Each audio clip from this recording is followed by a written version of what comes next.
ফুটপাতে যারা থাকে তাদের বিরুদ্ধে আমরা নই। আমি ওই মহিলা সীতা দেবীর বিরুদ্ধেও নই, কিন্তু Sita Devi park street, free school স্ট্রিটের মতো একটা ব্যস্ত রাস্তার পাশে, যেখানে শত শত স্কুল চিলড্রেন, সাধারণ মানুষ যাচ্ছে, সেখানে স্টোভে এক গামলা দুধ গরম করা, এবং সেখানে একটা 6 মাসের বাচ্চা ফুটপাতে ঘোরাঘুরি করছে, তার ঠাকুমাও তার পাশে নেই, তার মাও পাশে নেই। তো এইটার আমি বিরোধিতা করেছি। হয়তো আমি আবারও বলছি, আমি প্রচণ্ড রেগে গেছিলাম, এবং আমি ভীষণ মন থেকে রাজনীতিটা করি, তাই এত ভেবে চিন্তে আমি কথাটা বলি না।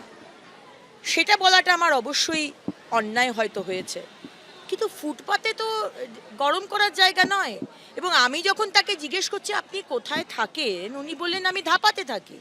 আবার অনেকে বলছেন যে আপনি মিথ্যে কথা বলেছেন, উনি ধাপাতে থাকেন। আমরা তাকে হোটেলে রেখে সে শেল্টার হোমে উনি থাকবেন না। ওনার এক মেয়ে শেল্টার হোমে ছিল, কিন্তু উনি বলছেন আমি শেল্টার হোমে থাকবো না, অথচ সুন্দর শেল্টার হোম।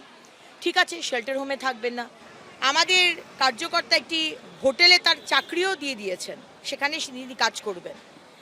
তারপরে একটি বাড়ি ঠিক করা হয়েছে, গতকাল রাত্রে তাকে সেখানে শিফট করিয়ে দেওয়া হয়েছে, এবং তিনি ধন্যবাদ জানিয়েছেন মাননীয় মুখ্যমন্ত্রীকে।